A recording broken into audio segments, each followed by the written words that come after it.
भूर्भुवः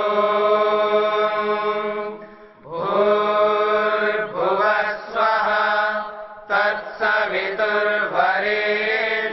भर्गो देवस्य धीमहि धियो यो नः प्रचोदयात्।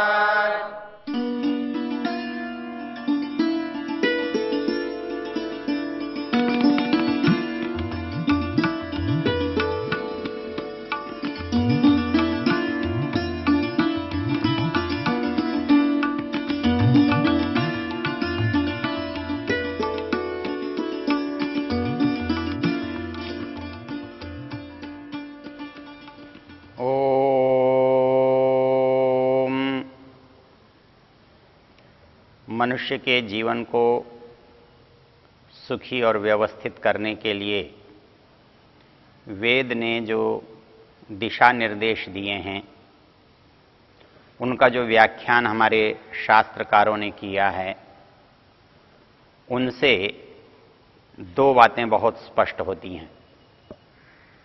एक, जो हमारा शरीर है स्थूल, इसका हम कैसे रख रखाव करते हैं, इसको कैसे स्वस्थ आरोग्य युक्त बनाकर रख सकते हैं, और समाज में जो संतुलन हमारी भावनाओं के कारण बनता और बिगड़ता है, उस संतुलन को हम अपने मन को नियंत्रित करके, व्यवस्थित करके कैसे सुविधाजनक, सरल और सुखमय बना सकते हैं। मनुष्य स्वभावतः अपने अस्तित्व के प्रति सजग होता है। वो अपने को सबसे ऊपर रखना, देखना चाहता है, लेकिन सभी ऐसा चाहते हैं, इसलिए उनमें संघर्ष स्वाभाविक हो जाता है।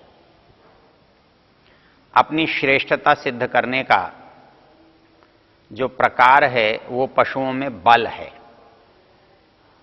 पशुओं में जो बलवान होता है वही श्रेष्ठ होता है, वही वरिष्ठ होता है।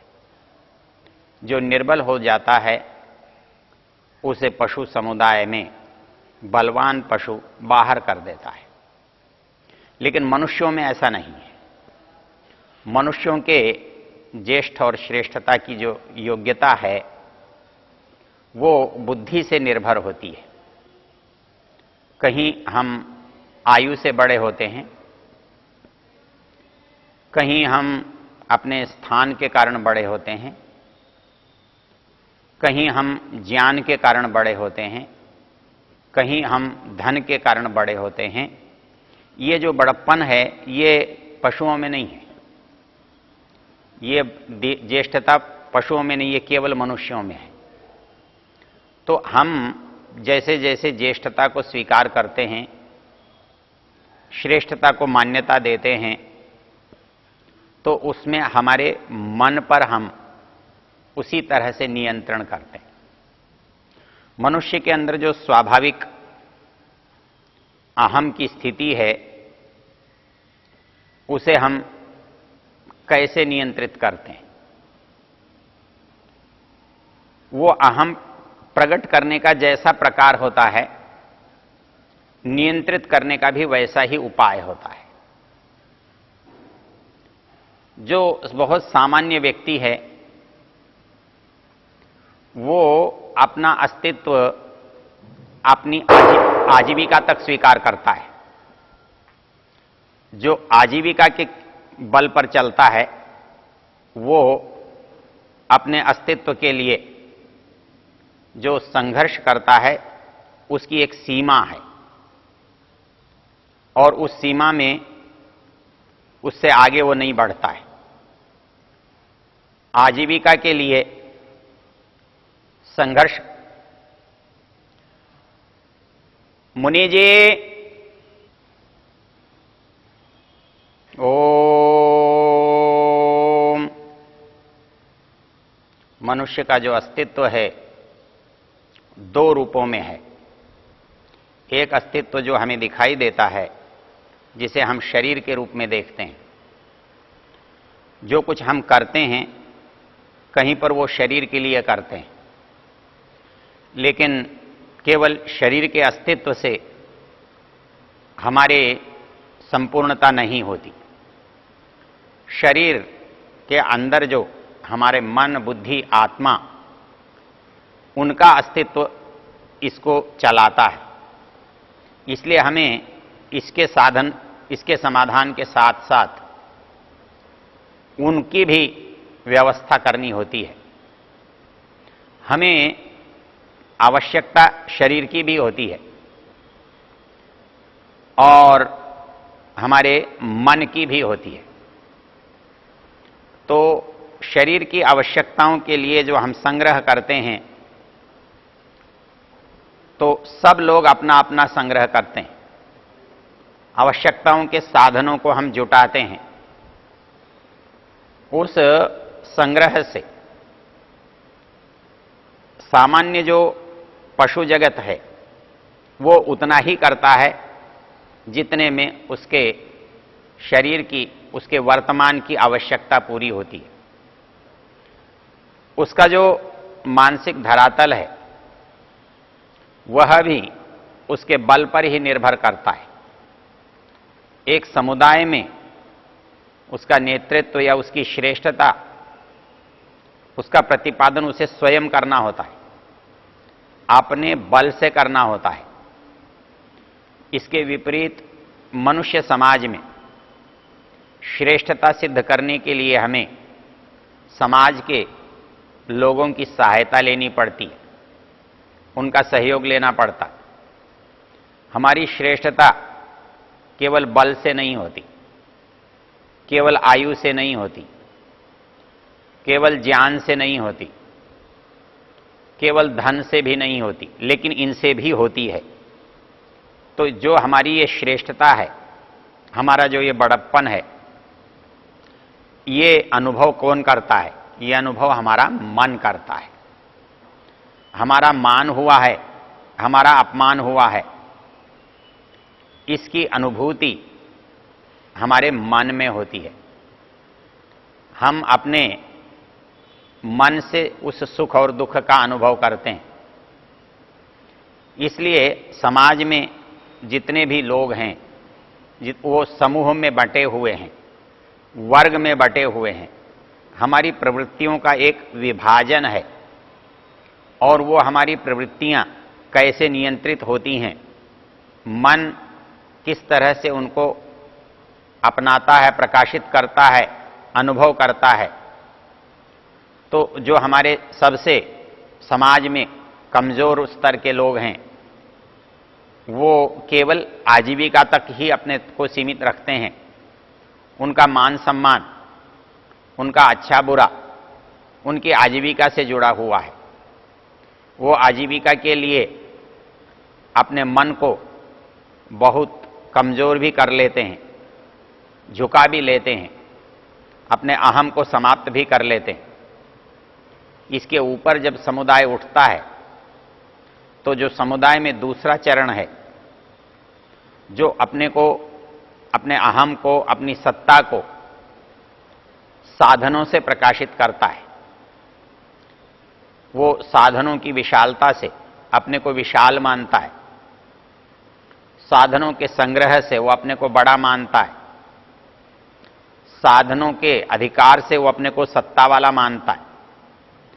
इसलिए उसका अहम जो है वो साधनों के माध्यम से प्रकट होता है। उसका वस्त्र कैसा है? वो महंगे वस्त्र पहनकर अपने बड़प्पन को सिद्ध करता है। वो सामान्य वस्त्र पहनने वाले को, वस्त्रहीन को अपने से छोटा समझता है। बहुत बड़े मकान में रहने को वो बड़प्पन मानता है। बहुत बड़ी संपत्ति का स्वामी होने से वो अपने को बड़ा मानता है। उसके पास बहुत धन जमा है, इसलिए उसको लोग बड़ा आदर देते हैं, बड़ा सम्मान देते हैं। उसका अहम, उसका अस्तित्व, उसकी सत्ता साधनों से बनी है। इसलिए जब साधनों पर चोट पहुंचती है, साधनों की कमी होती है, कोई उससे साधन छीन लेता है तब उसे ऐसा लगता है कि वो कमजोर हो रहा है, वो दुर्बल हो रहा है, उसके साधन नष्ट हो जाते हैं तो वो समझता है कि मेरा नाश हो गया है। इसलिए जो साधनों से अपने को बड़ा मानता है, साधनों को संपन्नता का चिन्ह मानता है, वो हमारे यहाँ वैश्य कोटि में गिना जाता है। जो प्रतिष्ठा को बड़ा मानता है, सत्ता को, अधिकार को बड़ा मानता है, उसे हम क्षत्रिय कहते हैं। अर्थात जो मान सम्मान को बड़ा समझता है, जो पद प्रतिष्ठा के रहते अपने को बड़ा मानता है, वो धन की परवाह नहीं करता है, वो और किसी वस्तु की भी परवाह नहीं करता है, लेकिन वो बल से, अधिकार से, सत्ता से अपने को सर्वोपरि समझता है। उसका अहंकार सत्ता में प्रकट होता है, पद में प्रकट होता है, प्रतिष्ठा में प्रकट होता है। तो वो अपने अहम को बढ़ाने के लिए अपने पद को, प्रतिष्ठा को बढ़ाता है। जब इस पर चोट लगती है तो वो अपने मान सम्मान को बचाने के लिए, अपने पद को बचाने के लिए अपनी सब चीजों को छोड़ सकता है, उनको तिलांजलि दे सकता है। ये अंतिम जो परिस्थिति है वो और सूक्ष्म परिस्थिति है, जो साधनों से उठ करके भावनाओं के स्तर पर पहुंची है। किंतु मनु महाराज ने एक अद्भुत बात कही है। वो कहते हैं कि क्षत्रिय को दबाने या झुकाने के लिए बल चाहिए, सत्ता चाहिए, अधिकार चाहिए। वैश्य को अपने वश में करने के लिए उसकी संपत्ति पर अंकुश चाहिए। लेकिन उसको आप क्या करेंगे जो इस बल को, इस संपत्ति को कुछ समझता ही नहीं है?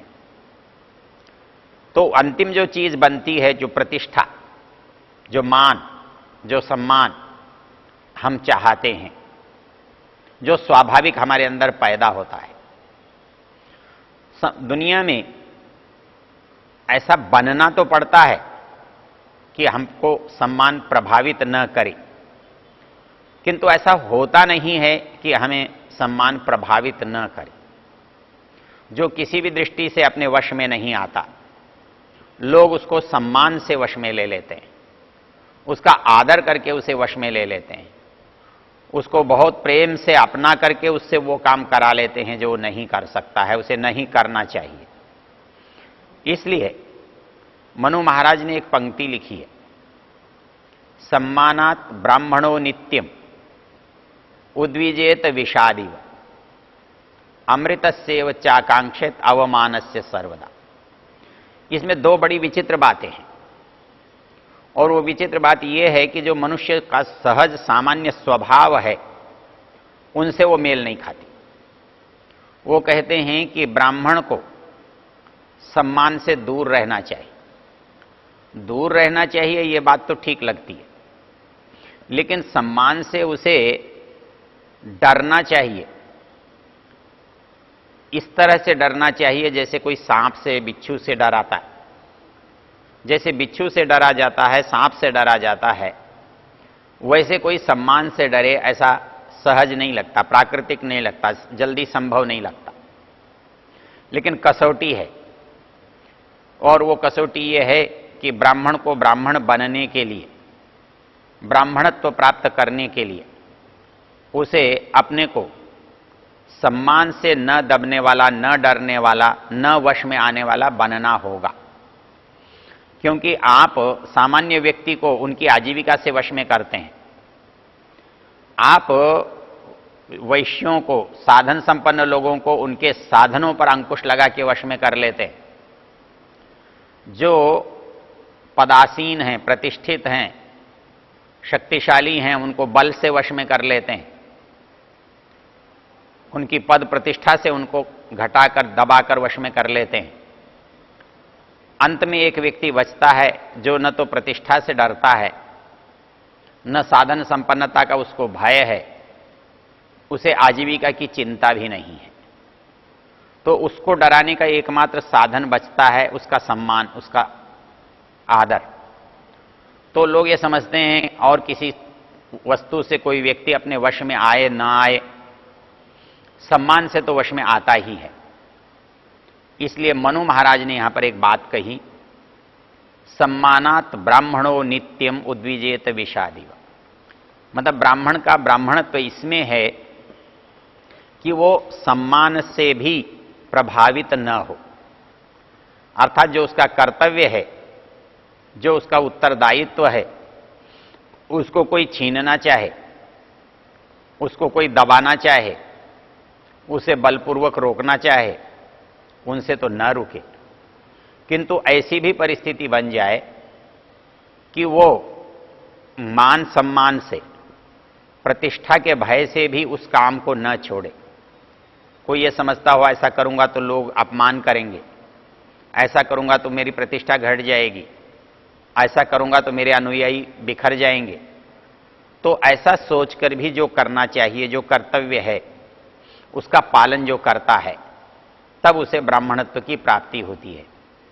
इतना ही नहीं, इससे जो महत्वपूर्ण बात कही है वो ये कहते हैं मनु महाराज कि जैसे सम्मान से हमें दूर रहना चाहिए, उसको विष के तुल्य समझना चाहिए, कठिन है, असंभव है, लेकिन आदर्श स्थिति है, तो इसके विपरीत जो वाक्य है वो और भी कठिन है।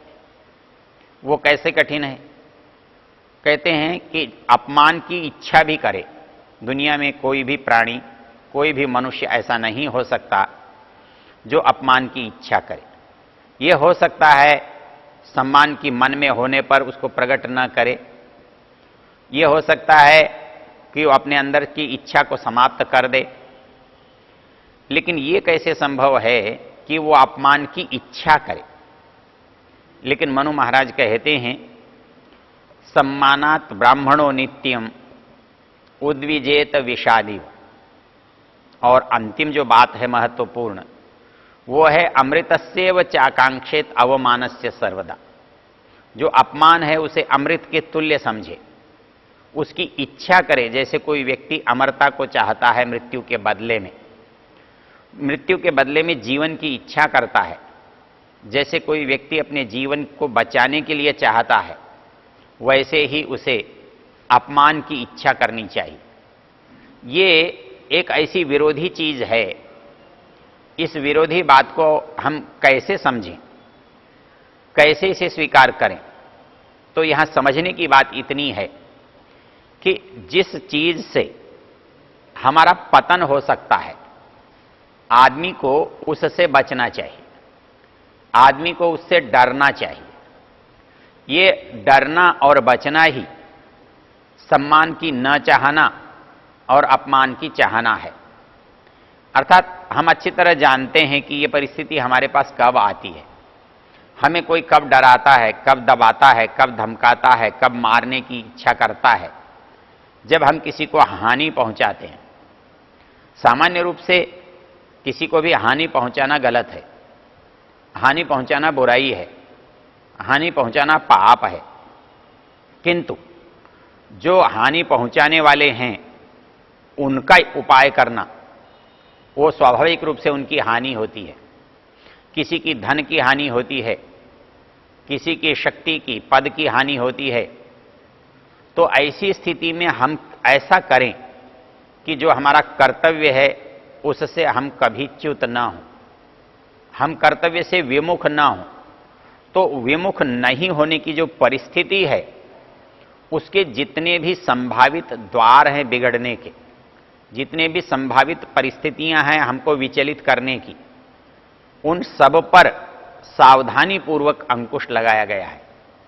तो ये जो अंतिम अंकुश है, ये इस तरह से लगाया गया है कि हम जो कर्तव्य है, जो सच है, जो आदर्श है, उसको कैसे बचा सकते हैं, क्योंकि उसको बचाना सबसे बड़ी बात होती है।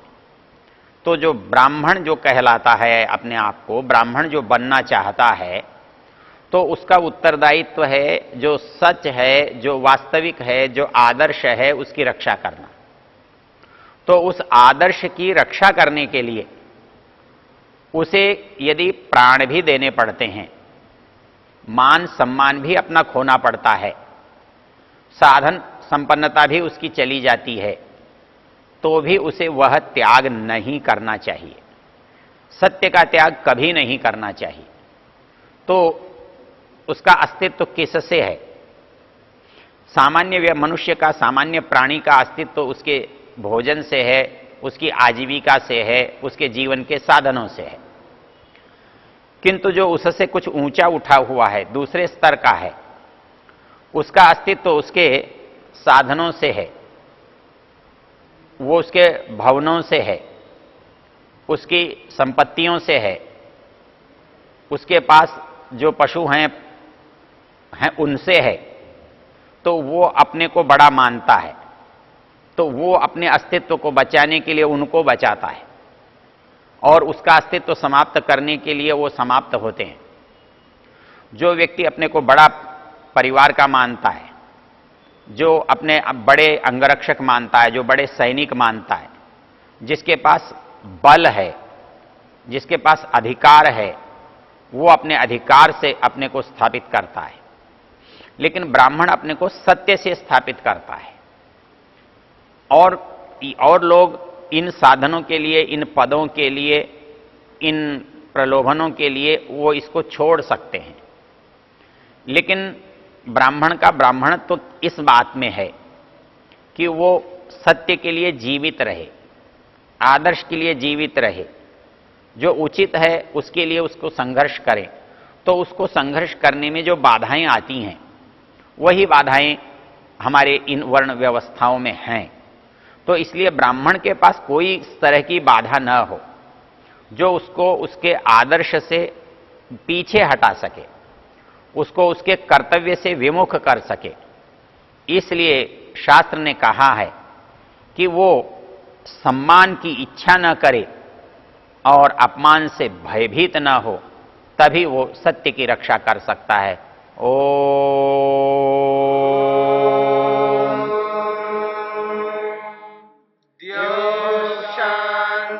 शांतिरंतरिक्षं शांतिर्पृथिवी शांतिरापः शांतिरोषधयः शांतिः वनस्पतयः शांतिर्विश्वे देवा शांतिर्ब्रह्म शांति सर्वं शांति शांतिरेव शांति क्षमा शांतिरेधि।